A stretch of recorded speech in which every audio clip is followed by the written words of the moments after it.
On the heels of a doomed console, it was a really crucial time for Sega.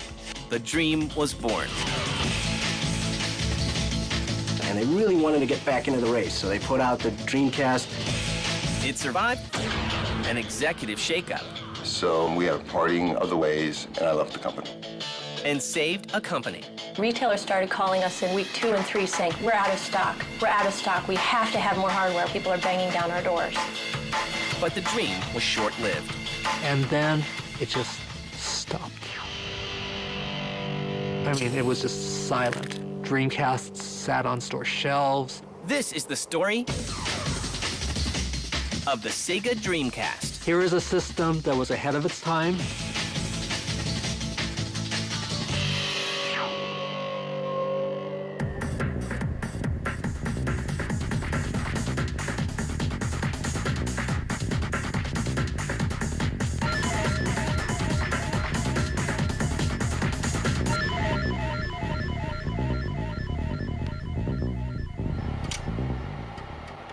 In November of 1994, Sega launches its Sega Saturn in Japan.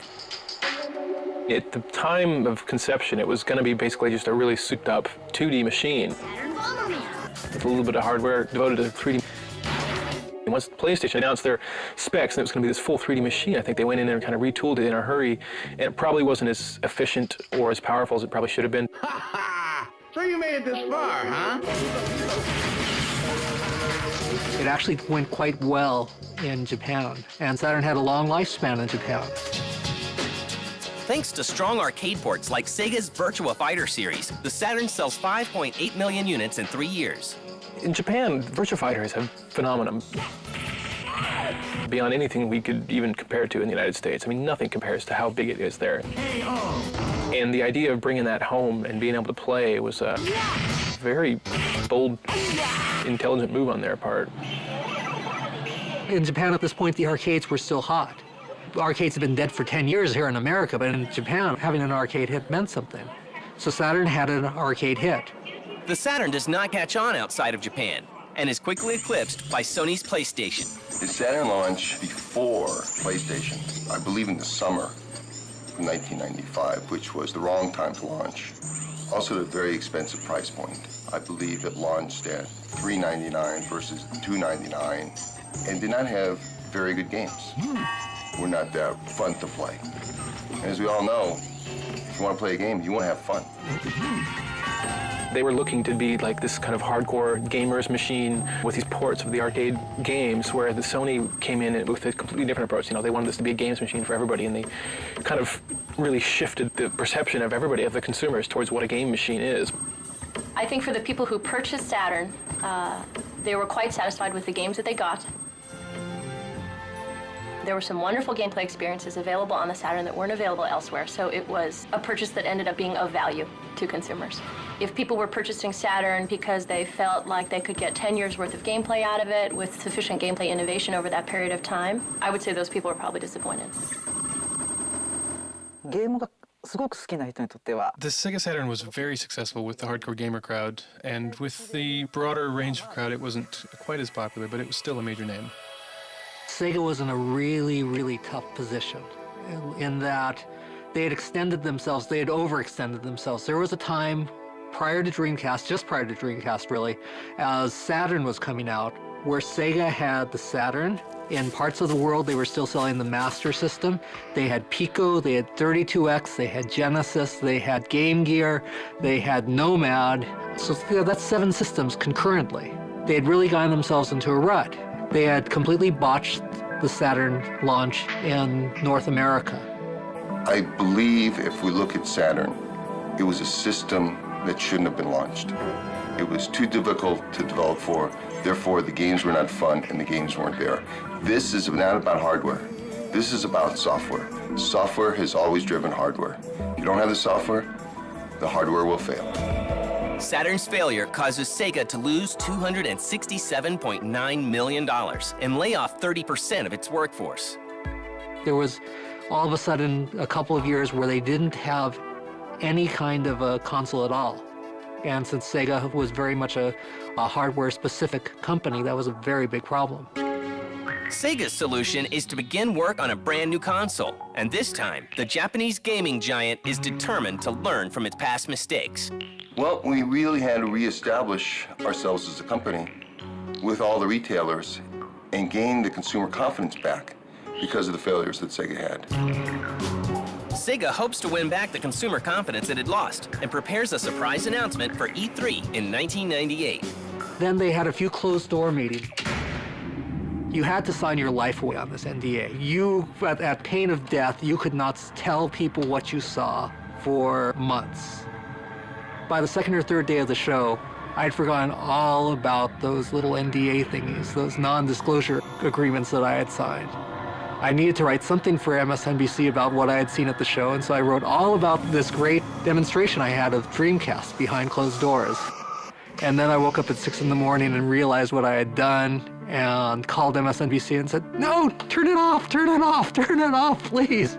And they took it off, and of course Sega was furious. They were livid. The happy ending to the story was that my ratings on that particular article were so bad that Sega no longer cared. But granted, it only ran for 3 hours.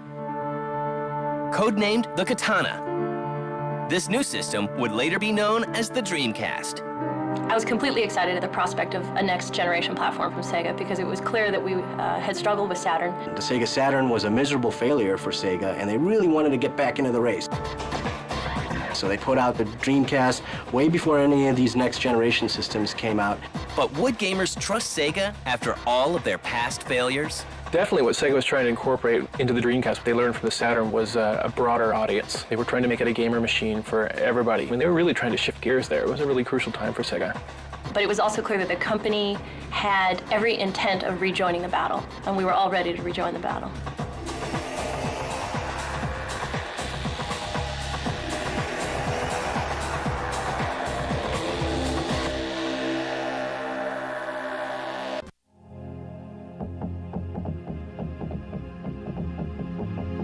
On November 27, 1998, the Dreamcast is made a reality to the Japanese gaming public.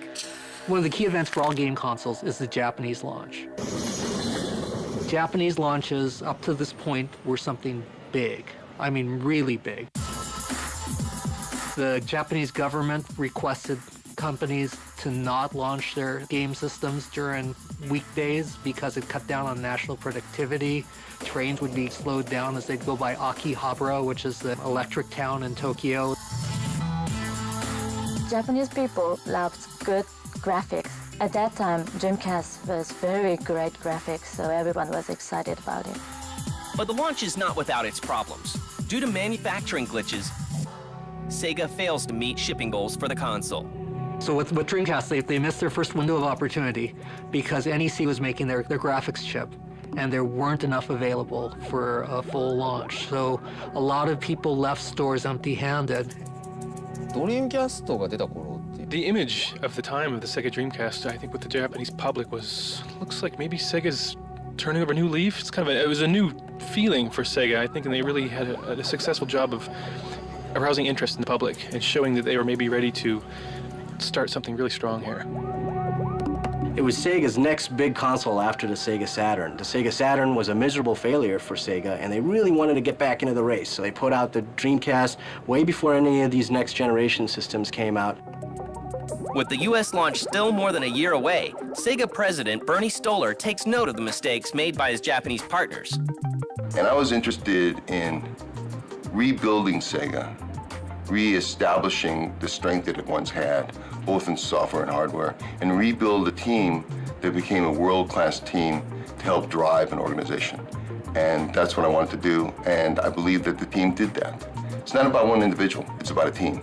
What I can say about Bernie Stolar is that he did a lot of things really, really right. You compare the Japanese launch of Dreamcast to the US launch of Dreamcast, and Bernie had the publicity in place. He had the enthusiasts really rallied so that they were excited. While Sega is poised to take the US by storm, Sony is set to shake up the video game world. At every moment with Dreamcast, it was always kind of threatened by the looming shadow of this unshown thing. The shadow of PlayStation 2 always loomed large over it. みんな最初は一緒に At the beginning, everyone was very excited and behind the Sega Dreamcast, but as time went on, more and more focus shifted towards the PlayStation 2. Then, as early as March in 1999, just really a couple of months later, Ken Kutaragi unveiled PlayStation 2. And it was so much more powerful than Dreamcast, and it could do so much more than Dreamcast. Sony, frankly, was very effective in holding out that promise to gamers. I think to a certain extent they succeeded in convincing their existing PlayStation 1 audience not to get a Dreamcast and to wait until this mythical new system was going to appear. The Dreamcast excites American gamers, with pre-orders for the console reaching 300,000, shattering the record of 100,000 set by the PlayStation in 1995. We really had to reestablish ourselves as a company and gain the consumer confidence back. And they were very, very aggressive, pushing the whole idea of Dreamcast. There was a lot of excitement about the Sega name at that point. Less than 1 month before the launch of the Dreamcast, the team at Sega is dealt an unexpected blow. Right before the day itself, Bernie was fired from Sega. I didn't agree with who was at that then became my boss, Mr. Okawa. So we had a parting of the ways, and I left the company. It was unfortunate, but the team that I had built and the team that had really helped build the launch, they were in place. They were ready to go. They were ready to drive the product, and they did. The Dreamcast juggernaut could not be derailed, and the system launched in the US on September 9th, 1999 for $199. I think what made the Dreamcast so great are really the games. Right from launch, it had a couple really great games. It had Soul Calibur. Sonic Adventure was really popular. It had great football games with Sega's NFL 2K series. There's the snap. Favre passing for the score. And he's in for the score. One of the other things that made the Dreamcast so great is the online feature. Out of the box, this came with a modem, this system. Immediately, you could be getting on and playing against other people across the country, and that was a real novelty back then. Just 4 days after the US launch, Sega reports selling 372,000 Dreamcasts and bringing in over $132 million. The launch was successful, Sega was successful, and it regained the confidence of both the retail community and the consumer. We knew the Dreamcast was a tremendously successful launch when retailers started calling us in week 2 and 3 saying, we're out of stock, we're out of stock, we have to have more hardware, we have to have hardware, people are banging down our doors. Sega tried to do all the things that they had done wrong with Saturn, right with Dreamcast. Saturn was very miserable to program. Dreamcast was a snap to program. Saturn had a very old-fashioned controller. It was really just a Genesis controller, still at the kidney bean shape. Dreamcast had a newfangled controller. They really looked and tried to do everything different. And that side of things was really good. But would it be good enough to hold off the PlayStation 2?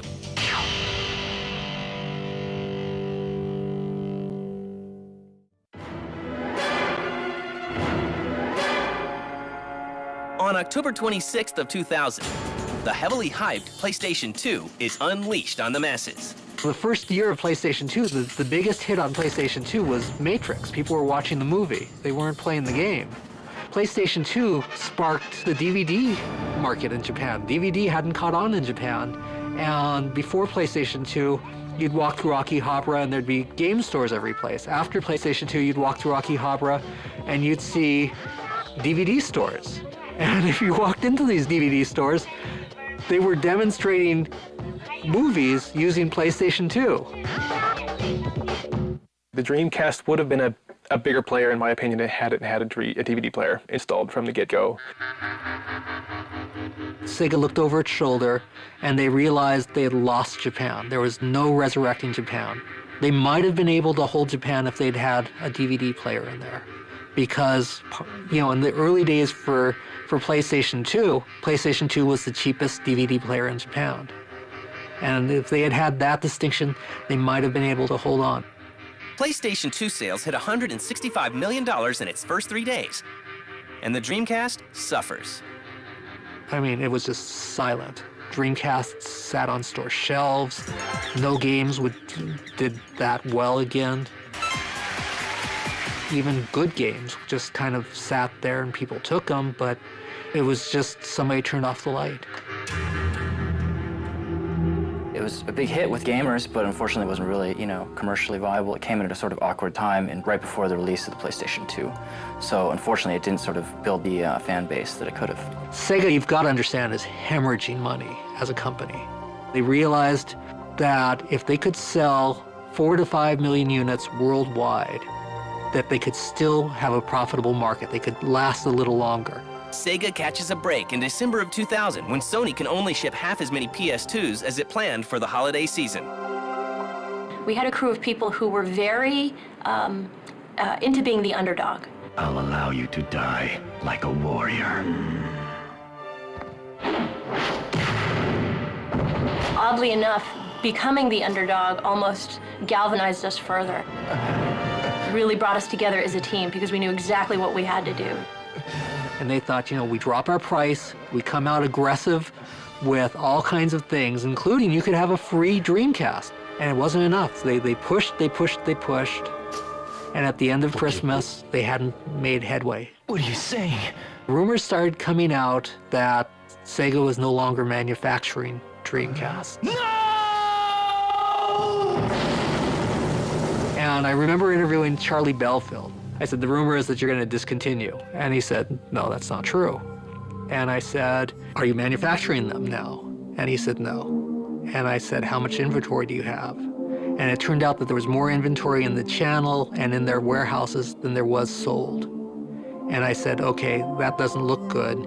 Charlie, when will you start manufacturing again? And that was when Charlie said, we have no plan to start manufacturing again. And that was the first time Sega came out and officially announced that, yeah, we've discontinued. It was a real crush to the egos of everybody. I mean, I remember I was in the meeting where we were told that the Dreamcast was not going to continue, and everyone just was silent. Everyone was just speechless. No one said a thing. It was just very heavy, very oppressive. I don't know that Sega could have done anything differently to really save the Dreamcast. The biggest nail in their coffin was Sony really pushing the PlayStation 2. To the delight of gamers around the world, Sega announces that they are going to create games for all consoles.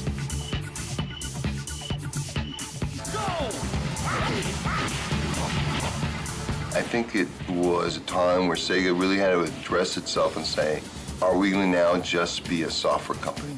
And if we are going to be a software company, is the team that we have here going to be one of the best organizations to build great software? Because that's going to have to be our focus. Come on, let's begin. And that's going to have to be our drive. And that's how we're going to be able to survive. Go! So when Sega said that they would no longer be hardware specific, there was a lot of excitement. They really were the belle of the ball. Microsoft, for their Xbox console, got Sega to promise them Panzer Dragoon. A beautiful game. But Sony turned around and they had the Virtua Fighter series locked up for themselves. That was the arcade hit, and that was the bigger seller. Especially in Japan, that was a big seller. Virtua Tennis. There was a very committed Sega fan base right up till the end of Dreamcast that very much appreciated the Sega style of gameplay. As we transitioned from a hardware company pushing the Dreamcast platform to a software developer,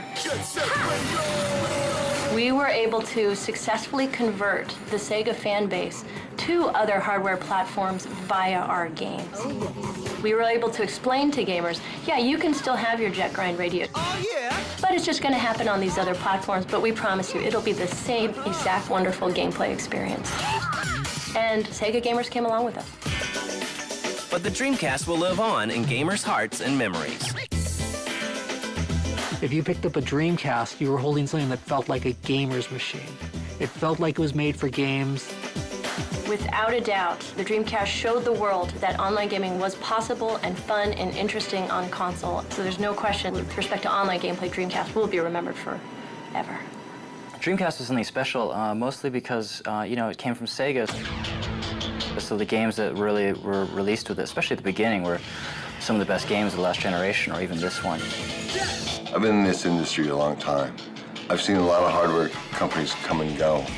Dreamcast will always have a position in this industry from a historic standpoint. Because it did so well in the first 2 years that it was there, it really established itself. Here is a system that was ahead of its time. People who owned a Dreamcast in 2000 and 2001 were probably a lot happier than people who owned a PlayStation 2. Because there were a lot of great games for Dreamcast. I think that it will go down in history as one of the more desirable systems.